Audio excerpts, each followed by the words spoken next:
जी हाँ, सभी को नमस्कार। नासूला नॉलेज यूट्यूब चैनल में आप सभी का स्वागत है। दोस्तों, हमने जो अपने यूट्यूब का चैनल का नाम है वो बदल दिया है किसी कारणवश, क्योंकि सजेशन आए थे कि नाम बहुत बड़ा है। ओके, तो आज का हमारा टॉपिक है ब्लड, यानी कि रक्त। रक्त से संबंधित जो क्वेश्चन है, एचएससी का हो या एसएससी का हो, एनटीपीसी का हो या रेलवे का हो, हर एग्जाम में यहाँ से क्वेश्चन फंसते ही फंसते हैं। और आज जो हमारी 88 क्वेश्चनों की सीरीज है, इसमें हम वो सारे क्वेश्चन कर देंगे जो कि कहीं ना कहीं से एग्जाम के पॉइंट ऑफ व्यू से 200% कंपलसरी है और सारे डाउट क्लियर। ओके, पहला क्वेश्चन, रक्त क्या है? रक्त, सीधा आंसर होता है इसका, यह एक संयोजित तरल उत्तक है, लिक्विड कनेक्टिविटी टिश्यू। नेक्स्ट, रक्त के इस तरल उत्तक में प्लाज्मा कितने परसेंट होता है? इसमें प्लाज्मा होता है 55%। क्वेश्चन नंबर 3, रक्त के इस तरल उत्तक में रक्त कणिकाएं या कहीं ब्लड सेल्स ये कितने परसेंट होती हैं? दोस्तों 45% होती है मात्र। नेक्स्ट, प्लाज्मा रक्त का डैश भाग होता है। जो प्लाज्मा होता है वो रक्त का एक नॉन लिविंग भाग होता है। कौन सा होता है? Non living part. Question number 5, बहुत सारी एक जैसी सेल्स मिलकर डैश का निर्माण करती हैं। देखो, बहुत सारी जो सेल्स है ना, वो मिलकर एक टिश्यू का निर्माण करती हैं। ओके, और टिश्यू बोले तो उत्तक, और बहुत सारे टिश्यू मिलकर एक अंग, बॉडी पार्ट का निर्माण करते हैं, और बहुत सारे अंग मिलकर एक शरीर का निर्माण करते हैं। तो क्वेश्चन नंबर 5 जो है वो क्या है? बहुत सारी सेल्स मिलकर एक डैश का निर्माण करती है, एक टिश्यू का निर्माण करती है, यानी कि एक उत्तक का निर्माण करती है। क्वेश्चन नंबर 6, बहुत सारे उत्तक मिलकर एक डैश का निर्माण करते हैं, अंग का, यानी कि बॉडी पार्ट, जैसे हमारा हाथ हो गया, एक अंग का निर्माण होता है। नेक्स्ट, बहुत सारे अंग मिलकर एक डैश का निर्माण करते हैं। भाई, जब हमारा हाथ है, पाव है, सिर है, धड़ है, ठीक है, इन सभी को मिला के तो बॉडी पार्ट अलग अलग है, सारे के सारे, सभी को मिला के तो शरीर बनता है, एक बॉडी बन जाती है। क्वेश्चन नंबर 8, हमारे शरीर में औसतन कितना लीटर खून होता है? तो ये 5 से 7 लीटर खून होता है, या कहें शरीर के भार का 1/12 भाग जो होता है रक्त होता है। मान लीजिए अगर किसी का वेट 100 केजी है, तो उसका रक्त कितना होगा उसकी बॉडी में? 100 डिवाइडेड बाई 12, ठीक है, तो 8 पॉइंट समथिंग लीटर क्या हो जाएगा? खून हो जाएगा। क्वेश्चन नंबर 9, प्लाज्मा में पानी की मात्रा कितनी होती है? जो प्लाज्मा होता है उसमें पानी की मात्रा 90% होती है। इसके अलावा अन्य तत्व होते हैं। नेक्स्ट, प्लाज्मा में प्रोटीन की मात्रा कितनी होती है? ये होती है 0.8%, यानी कि 0.8%। क्वेश्चन नंबर 11, बॉडी टेम्परेचर को डैश नियंत्रित करता है? देखो, बॉडी टेम्परेचर को नियंत्रित करने का काम प्लाज्मा का होता है। क्वेश्चन नंबर 12, हमारे शरीर में डैश प्रकार की रक्त कणिकाएं होती हैं, यानी कि कितने प्रकार की रक्त कणिकाएं होती हैं? तो 3 प्रकार की ब्लड सेल्स होती हैं। कौन कौन सी? अगले क्वेश्चन में देख लेते हैं। हमारे शरीर में कौन कौन सी रक्त कणिकाएं या कहें ब्लड सेल्स होती हैं? तो दोस्तों ये होती हैं लाल रक्त कणिकाएं, यानी कि रेड ब्लड सेल्स, श्वेत रक्त कणिकाएं यानी कि व्हाइट ब्लड सेल्स, और प्लेटलेट्स। ठीक है, okay. Next, question number 14, RBC का साइंटिफिक नेम क्या है? तो जो रेड ब्लड सेल्स है उसका साइंटिफिक नेम पूछा है इसने। ये नाम हो जाता है इरिथ्रोसाइट। क्या है? इरिथ्रोसाइट। और डब्ल्यूबीसी का साइंटिफिक नेम ये हो जाता है ल्यूकोसाइट। क्या है? ल्यूकोसाइट। नेक्स्ट है प्लेटलेट्स। प्लेटलेट्स का साइंटिफिक नेम क्या है? ये thrombocyte. Okay. Question number 17, RBC, RBC का आकार कैसा होता है? भाई गोल होती है ये, ठीक है, गोलाकार में होती है आरबीसी, लाल रंग की होती है, गोलाकार होती है। क्वेश्चन नंबर 19, हमारे शरीर में लगभग कितने आरबीसी होते हैं? तो भाई 50 लाख आरबीसी हमारे शरीर में होते हैं। नेक्स्ट, आरबीसी का जीवन काल कितना है?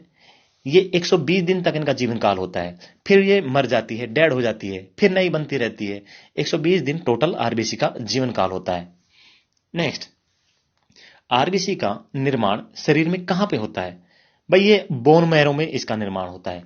आरबीसी कहें या डब्ल्यूबीसी कहें या प्लेटलेट्स कहें, ओके, तीनों का अस्थि मज्जा। क्वेश्चन नंबर 21, रक्त का लाल रंग किस कारण से होता है? तो हीमोग्लोबिन के कारण रक्त का लाल रंग होता है। दोस्तों ये मेरा व्हाट्सएप नंबर है 8727090308। अगर किसी क्वेश्चन में कोई डाउट होता है तो आप रिक्वेस्ट के तौर पे उसको ठीक अपने सजेशन के साथ व्हाट्सएप कर सकते हैं, उसे ठीक कर दिया जाएगा। और चैनल को अपने दोस्तों में जरूर शेयर करें। अभी तक लाइक सब्सक्राइब नहीं किया है तो सब्सक्राइब करें। Thank you. Question number 22, RBC का कार्य क्या है? आरबीसी का जो कार्य होता है ना, खून के द्वारा पूरे शरीर में ऑक्सीजन की सप्लाई करना होता है। देखो, आरबीसी जो होती है, रेड ब्लड सेल जो होती है, ये ऑक्सीजन को हर पार्ट में, हर अंग में लेके जाती है, हर सेल्स के अंदर लेके जाती है। हर शरीर के हर अंग में पहुंचाना आरबीसी का काम है। ओके, नेक्स्ट, आरबीसी कहां पर आरबीसी की मृत्यु कहां पर हो जाती है? तो भाई इसकी स्प्लीन में, यानी कि पलीहा में इसकी डेथ हो जाती है। वहीं पे ये जमा होती रहती है पलीहा के अंदर, स्प्लीन में। क्वेश्चन नंबर 24, आरबीसी का कब्रिस्तान कहा जाता है। तो आप आरबीसी का कब्रिस्तान किसे कहा जाता है? तो जहां पे जमा होती है उसी को तो कब्रिस्तान कहा जाएगा। ये मिस टाइपिंग हो गई है, कोई बात नहीं। तो क्वेश्चन क्या है? आरबीसी का कब्रिस्तान कहा जाता है, किसे कहा जाता है? पलीहा को। जहां पे ये मरती है वहीं जमा होती रहती है, तो वही तो इसका कब्रिस्तान हुआ, स्प्लीन। नेक्स्ट, क्वेश्चन नंबर 25, भ्रूण अवस्था में आरबीसी का निर्माण कहां होता है? तो भाई भ्रूण अवस्था में आरबीसी का निर्माण होता है लीवर और पलीहा में। देखो भाई, भ्रूण अवस्था में लीवर और पलीहा यानी कि स्प्लीन में क्यों होता है? अगर हम बात करें बड़ों की, तो बड़ों में तो ये होता है बोन मैरो में, अस्थि मज्जा में। तो भ्रूण अवस्था में लीवर में क्यों होता है? क्योंकि भ्रूण अवस्था में हड्डियां नहीं होती है। जो बच्चा होता है उसमें हड्डियां नहीं होती हैं, इस कारण जो उसके आरबीसी का निर्माण है वो लीवर में होता है, बच्चे के पलीहा में होता है। ओके, नेक्स्ट, क्वेश्चन नंबर 26, भ्रूण अवस्था में आरबीसी का निर्माण लीवर और पलीहा में क्यों होता है? वो हम ऑलरेडी बता चुके हैं। क्वेश्चन नंबर 27, सोते समय हमारे शरीर में आरबीसी की मात्रा कितने परसेंट तक कम हो जाती है? तो 5% तक आरबीसी की जो मात्रा है हमारे शरीर में कम हो जाती है सोते समय। क्वेश्चन नंबर 28, पहाड़ी पर चढ़ते समय शरीर में आरबीसी की मात्रा में डैश होता है, क्या होता है? बढ़ोतरी होती है आरबीसी की मात्रा में। क्यों? देखो, हम जब पहाड़ी पर चढ़ते हैं तो हमारे शरीर को क्या है, जितनी हम हाइट पे जाएंगे ना उतनी ऑक्सीजन का लेवल कम होता जाता है। हम अगर नॉर्मल मैदान पे यहां पे रह रहे हैं, ग्राउंड लेवल पे रह रहे हैं, तो ऑक्सीजन काफी होती है, लेकिन हाइट पर जाने के साथ साथ ऑक्सीजन में कमी आती चली जाती है। तो जैसे जैसे ऑक्सीजन में कमी आएगी, हमारा जो ब्लड सर्कुलेशन है वो बढ़ता जाएगा, और वहीं पे आरबीसी की जो मात्रा है ना उनकी भी बढ़ोतरी होगी। ठीक है, नेक्स्ट, 4200 मीटर की ऊंचाई पर जाने पर हमारे शरीर में कितने प्रतिशत तक आरबीसी बढ़ जाती है? तो 30% तक आरबीसी की बढ़ोतरी हो जाती है हमारे शरीर में।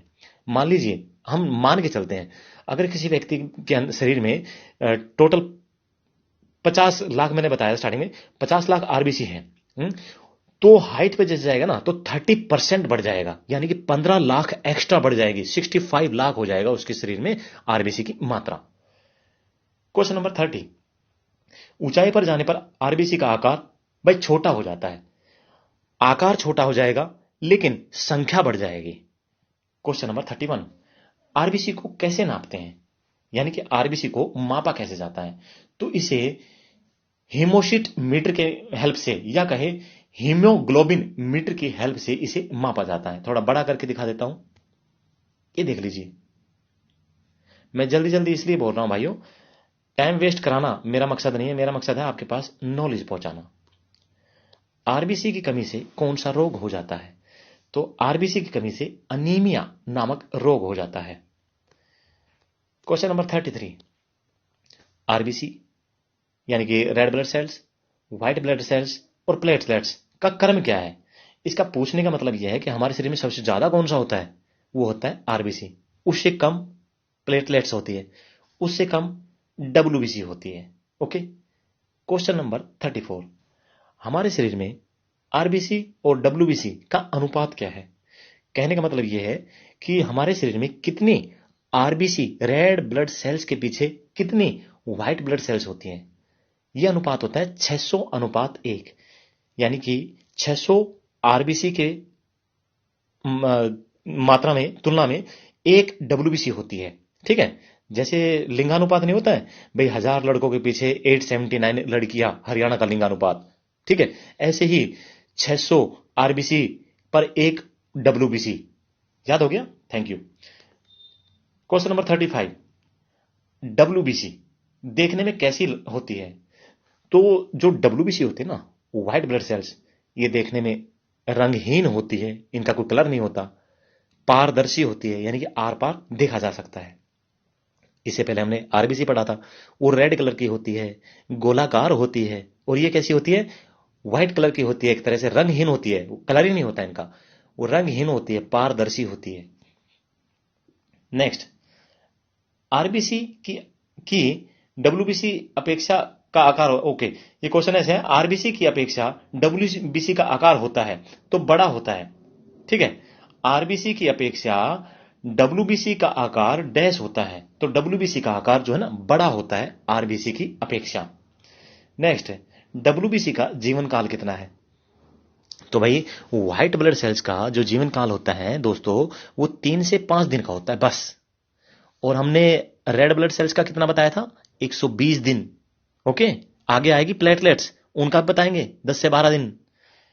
Next question, question number 38, WBC का निर्माण कहां पर होता है? तो जहां पे आरबीसी का होता है, जहां पे प्लेटलेट्स का होता है, वहीं पर तो होता है डब्ल्यूबीसी का निर्माण भी। कहां? अस्थि मज्जा में, यानी कि बोन मैरो में। और बच्चे में कहां होता है? बच्चे के लीवर में होता है और पलिहा में होता है। ठीक है, क्योंकि उसमें हड्डियां नहीं होती। क्वेश्चन नंबर 39, डब्ल्यूबीसी का मुख्य कार्य क्या होता है? भाई डब्ल्यूबीसी का जो मुख्य कार्य होता है ना व्हाइट ब्लड सेल्स का, वो होता है रोगों से बचाना, रोग प्रतिरोधक क्षमता पैदा करना। नेक्स्ट, डब्ल्यूबीसी डैश भरने में सहायक होती है। तो डब्ल्यूबीसी जो होते हैं ना, घाव भरने में सहायक होती है। क्वेश्चन नंबर 41, कैंसर और एड्स जैसी बीमारियों से कौन बचाता है? भाई अभी तो बताया, रोग प्रतिरोधक क्षमता पैदा करती है डब्ल्यूबीसी। तो कैंसर और एड्स जैसी बीमारियों से हमें कौन बचाएगा? डब्ल्यूबीसी ही बचाएगा। क्वेश्चन नंबर 42, कौन सा विटामिन की डब्ल्यूबीसी की मात्रा को बढ़ाता है? कौन सा विटामिन डब्ल्यूबीसी की मात्रा को बढ़ाता है?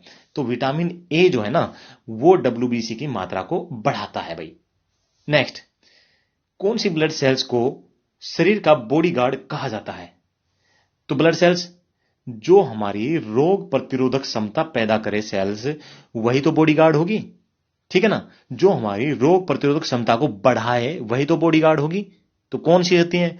भाई व्हाइट ब्लड सेल्स, यानी कि डब्ल्यूबीसी को ही बॉडीगार्ड कहा जाता है। नेक्स्ट, डब्ल्यूबीसी की कमी से कौन सा रोग हो जाता है?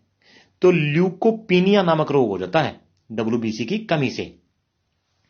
देखो, और नेक्स्ट क्वेश्चन है 45 नंबर, डब्ल्यूबीसी की अधिकता से कौन सा रोग हो जाता है? ल्यूकेमिया हो जाता है। इन क्वेश्चनों को याद करना बहुत जरूरी है।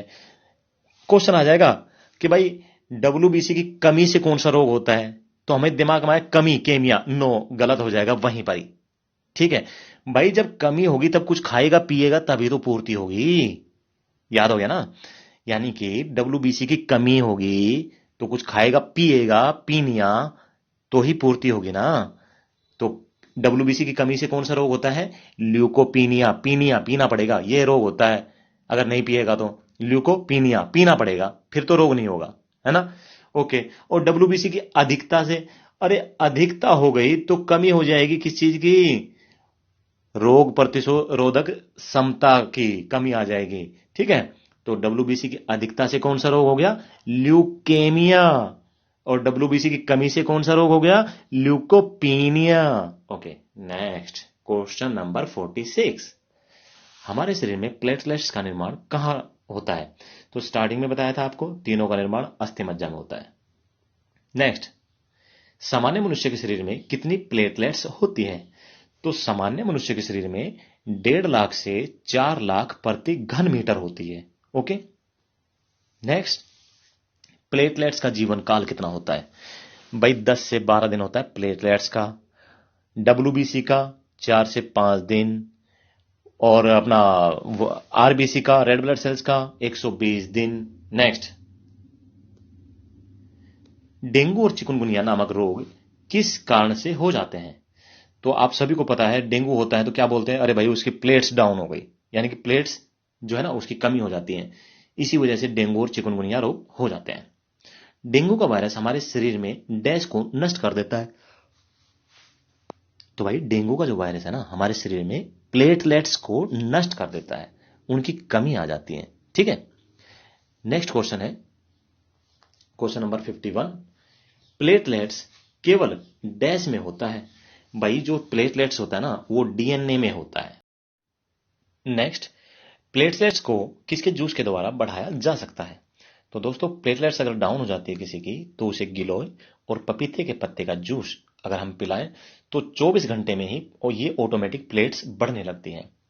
क्योंकि सन 2013 में मेरे दोनों बच्चों को ये ऑलरेडी हो चुका है, एक साथ हुआ था और इतना बुरी कंडीशन थी इनकी, जो प्लेटलेट्स है ना 60,000 के आसपास आ गई थी। ठीक है, और डॉक्टर का कहना था अगर 50,000 के नीचे जाती है 50,000 के पास तो ये घातक सिद्ध हो सकता है। तो जैसे किसी भाई साहब ने, आपके जैसे दोस्त ने मेरे को बताया पपीते के पत्ते का रस, गिलोय, मैंने उनको पिलाया, 24 घंटे में रिकवर कर गए थे। ठीक है, 4 दिन लगातार पिलाया और उस दिन से आज 2021 चल गया, कभी भी गिलोय को छोड़ा नहीं है, रेगुलर है भैया। Question number 53। शरीर में कितने प्लेटलेट से कम होने पर घातक हो सकता है? तो 50,000, यहां पे गलती से लाख लिख दिया है, इसे हम 50,000 कहेंगे। नेक्स्ट, हीमोग्लोबिन में पाए जाने वाले आयरन कंपाउंड को क्या कहा जाता है? तो भाई हीमोग्लोबिन में पाए जाने वाले आयरन कंपाउंड को हीमेटिन कहा जाता है। क्या कहा जाता है? हीमेटिन। Next, question number 55। ब्लड की आकृति कैसी होती है? जो ब्लड की प्रकृति होती है ना, नेचर, वो पूछा है। तो ब्लड का जो नेचर होता है वो क्षारीय होता है। Question number 56। ब्लड का पीएच मान कितना होता है? तो दोस्तों ब्लड का जो पीएच मान होता है वो होता है 7.4। Question number 57। पीएच का फुल फॉर्म क्या होता है? पीएच का फुल फॉर्म होता है power of hydrogen. Question number 58। Blood का क्षारीय होना किस पर निर्भर करता है? तो जो ब्लड का क्षारीय होना यानी कि उसकी प्रकृति का जो क्षारीय होना वो किस बात पर निर्भर करता है? उसकी पावर ऑफ हाइड्रोजन यानी कि उसके हाइड्रोजन पर निर्भर करता है। ओके, पीएच स्केल का तो आपको पता ही होगा, 1 से लेकर 14 तक होती है और जो 7 नंबर होता है वो कौन सा होता है? उदासीन होता है। Next, question number 59। Blood group की खोज किसने की थी? तो ब्लड ग्रुप की खोज की थी कार्ल लैंड स्टिनर ने। Question number 60। ब्लड प्रेशर की खोज किसने की थी? विलियम हार्वे ने ब्लड प्रेशर की खोज की थी दोस्तों। Question number 61। ब्लड में कैल्शियम की मात्रा कितनी होती है? तो ब्लड में जो कैल्शियम की मात्रा होती है 16.17 ग्राम। नेक्स्ट, महिलाओं में पुरुषों की अपेक्षा कितना ब्लड कम होता है? तो महिलाओं में पुरुषों की अपेक्षा आधा लीटर यानी कि हाफ लीटर जो ब्लड है अप्रोक्स कम होता है। Question number 63। ब्लड का थक्का जमने में कौन सा प्रोटीन काम करता है? तो ब्लड का जो थक्का जमने में फाइब्रिनोजन जो प्रोटीन होता है वो हेल्प करता है। फिर देख लेते हैं इसको, ब्लड का थक्का जमने में कौन सा प्रोटीन काम करता है? तो ये होता है फाइब्रिनोजन। ओके, नेक्स्ट, शरीर के अंदर खून किसकी उपस्थिति के कारण नहीं जमता? तो शरीर में हेपेरिन के कारण जो हमारा ब्लड है वो अंदर नहीं जमता। नेक्स्ट, कौन सी बीमारी होने पर कोई भी चोट लगने के कारण बहता हुआ खून नहीं जमता? अगर किसी व्यक्ति को हीमोफीलिया नामक बीमारी है और उसे चोट लग जाए और ब्लड निकलने लगे तो वो ऑटोमेटिक अपने आप नहीं जमता, उसका खुरंड नहीं आता है, वो बहता रहता है। क्यों? क्योंकि उसको हीमोफीलिया नामक बीमारी है। Question number 66। अगर माता का ब्लड ए पॉजिटिव है और पिता का ब्लड ग्रुप बी पॉजिटिव है तो बच्चे का ब्लड ग्रुप क्या होगा? भाई दोस्तों, अगर माता का ए है पिता का बी है ना तो बच्चे का ब्लड ग्रुप वो सारे के सारे हो सकते हैं। कौन से? ए भी हो सकता है और बी भी हो सकता है और ए बी हो सकता है और ओ भी हो सकता है। ठीक है, चारों ब्लड ग्रुप में से कुछ भी हो सकता है। अगर माता का ए है पिता का बी है, या कहें माता का बी है और पिता का ए है, तो बच्चे के जो ब्लड ग्रुप होगा इन चारों में से कोई सा भी हो सकता है, इसमें कोई डाउट नहीं है। Question number 67। बच्चे के ब्लड ग्रुप का निर्धारण करना है, यानी कि बच्चे का ब्लड ग्रुप जो है वो क्या होगा। ऊपर ब्लैक कलर से लिखा हुआ है पिता का ब्लड ग्रुप ए बी और ओ। इधर लेफ्ट में माता का ब्लड ग्रुप ब्लू से लिखा हुआ है ए बी और ओ। इन्हें आप सीरीज को आराम से देखना है। सुनिए पहले, अगर माता का ए है और पिता का भी ए है तो रेड कलर में दिखा रहा है बच्चे का, कौन सा बच्चे का क्या होगा, या तो ए होगा या ओ होगा। Simple work. अगर मान लीजिए माता का ए है और पिता का बी है तो बच्चे का क्या होगा, ए बी या ओ, जो लाइट ब्लू कलर में आपको दिखाई दे रहा है। नेक्स्ट, अगर माता का ए है और पिता का ए बी हो जाता है तो बच्चे का क्या होगा भाई, ये होगा ए बी या ए बी, लेकिन ओ नहीं होगा, ध्यान दे लेना, ठीक है। नेक्स्ट, अगर माता का ए है ब्लू कलर वाला और पिता का ओ है ब्लैक कलर वाला, ठीक है, तो बच्चे का क्या होगा, तो सारणी में आप देख सकते हैं बच्चे का दो ही कंडीशन है, या तो माता पे जाएगा या पिता पे, यानी कि या तो ए होगा या ओ होगा। इसी प्रकार आप पूरी श्रेणी को देख सकते हैं। मान लीजिए अगर माता का ओ है और पिता का भी ओ है तो बच्चे का ब्लड ग्रुप क्या होगा, तो बच्चे का ब्लड ग्रुप 100% ओ ही होगा, इसके अलावा कुछ नहीं हो सकता। समझ गए ना आप क्या कहना चाह रहा हूं मैं? Okay, thank you. पूरी सारणी को आपने देखना है। क्वेश्चन नंबर 68, शरीर में रक्त का शुद्धिकरण किस स्थान पर होता है, तो भाई फेफड़ों में। कहां होता है, फेफड़ों में होता है रक्त का शुद्धिकरण। नेक्स्ट, नाड़ी दर किससे मापी जाती है, जो नाड़ी दर है ना वो धमनियों से नापी जाती है, ठीक है ना। नेक्स्ट, साफ रक्त को कौन सी शिरा फेफड़ों से शरीर में लेकर जाती है, भाई फेफड़े साफ कर देते हैं, अभी साफ किए हुए जो रक्त को कौन सी शिरा है, शिरा कहे या वेन्स कहे, कौन सी वेन्स है जो कि बाकी शरीर में सप्लाई करती है फेफड़ों से लेके, कौन सी है, वो है फुफ्फुस शिरा। ओके। नेक्स्ट, शरीर में किसका महत्वपूर्ण कार्य है, तो भाई हमारे शरीर में है ना धमनियों का और शिराओं का बहुत ही महत्वपूर्ण कार्य है। धमनियां बोले तो आर्टरी और शिराएं बोले तो वेन्स। नेक्स्ट, मानव हृदय में कितने कोष्ठक होते हैं, तो मानव हृदय में 4 कोष्ठक बने होते हैं। नेक्स्ट, मानव हृदय 1 मिनट में औसतन कितनी बार धड़कता है, तो भाई 1 मिनट में लगभग 72 बार धड़कता है। और वही तो धड़कता है तो पंप करता है, क्या करता है, पंप, ब्लड को पंप करता है, ठीक है, ब्लड को आगे भेजता है। ब्लड को पंप करने का कार्य किसका है, हृदय का। ब्लड को साफ करने का कार्य किसका है, फेफड़े का। हमारा हृदय कभी भी ब्लड को साफ नहीं करता, वो खींचता है और आगे भेजता है, खींचता है और आगे भेजता है। अगर ब्लड को पंपिंग का काम हृदय ना करे तो ब्लड आगे बढ़ेगा ही नहीं भाई, है ना। वो एक साइड से खींचता है दूसरी साइड में फेंकता है, इसी वजह से तो खून का सर्कुलेशन चलता है। Okay. Next, question number 74, 1 minute में मानव हृदय कितना खून पंप करता है, 70 ml। कितना, 70 ml खून पंप कर दिया जाता है 1 मिनट में मानव हृदय के द्वारा। क्वेश्चन नंबर 75, कौन रक्त को हृदय से शरीर के बाकी अंगों में लेकर जाती है। देखो क्या बोला है, सुनना भी, कौन रक्त को हृदय से, भाई हृदय का काम है पंप करना। अभी हृदय के पंप के बाद में जो निकलता है ना, पंप करने के बाद में फेंकता है खून को हृदय, ठीक है, तो वो कौन सी है, वो है धमनियां। धमनियों का काम होता है बाकी अंगों में लेके जाना। ओके, बाकी अंगों में जाता है, फिर वो गंदा होकर फिर फेफड़े में आ जाता है, अब फेफड़ा फिर उसे साफ कर देता है, ठीक है। ओके, तो दोबारा देख लेते हैं 75 नंबर को। कौन रक्त को हृदय से शरीर के बाकी अंगों में लेकर जाती है, तो वह है धमनियां। क्वेश्चन नंबर 76, कौन रक्त को शरीर के बाकी अंगों से हृदय की ओर लेकर आती है। अभी हृदय की ओर कौन लेकर आ रही है, शिराएं, ठीक है।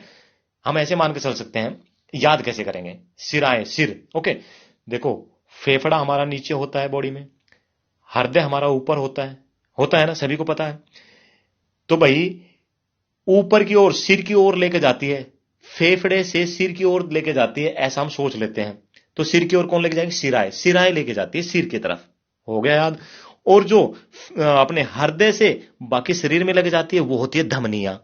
ओके, नेक्स्ट, कौन सा ब्लड ग्रुप वाला व्यक्ति सभी से ब्लड ले सकता है?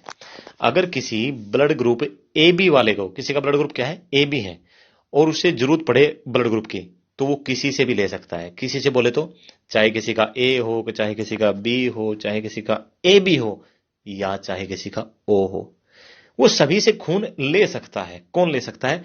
ब्लड ग्रुप ए बी वाला। ओके, नेक्स्ट है, कौन सा ब्लड ग्रुप वाला व्यक्ति सभी को ब्लड दे सकता है?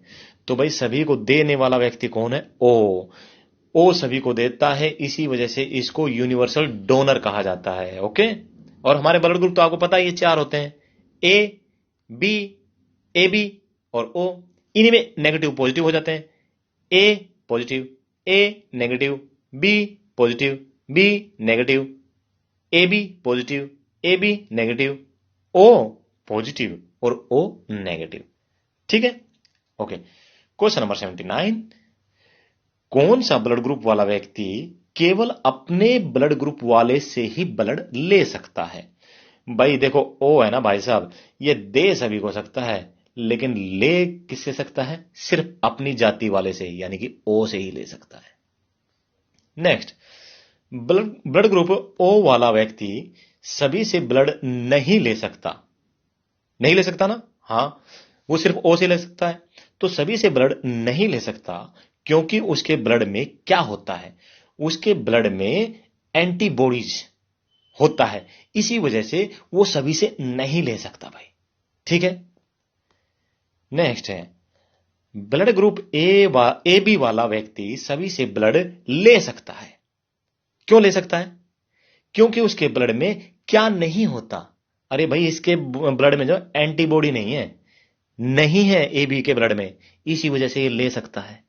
लेकिन जो ओ है, ओ भाई साहब के ब्लड में एंटीबॉडी होता है, एंटीबॉडी होता है, इसी वजह से ओ ले नहीं सकता। और ये ए बी जो भाई साहब है, इसमें एंटीबॉडी नहीं होता, इसी वजह से ये सभी से ले सकता है। नेक्स्ट, क्वेश्चन नंबर 82, किस ब्लड ग्रुप वाले व्यक्ति को सर्वाग्राही कहा जाता है? सर्वाग्राही का मतलब जो सभी से खाता हो। कौन खाता है? अरे ए बी जो होता है ना, वो सभी से लेता है, इसलिए इसे सर्वाग्राही कहते हैं। क्वेश्चन नंबर 83, किस ब्लड ग्रुप वाले व्यक्ति को सर्वदाता, दाता बोले तो बांटने वाला, सर्वदाता, भाई ओ है, सभी को दे सकता है। क्वेश्चन नंबर 84, किस ब्लड ग्रुप वाले व्यक्ति को यूनिवर्सल डोनर कहा जाता है? भाई सभी को बांटता है, तो ओ ही है। ठीक है, ओ।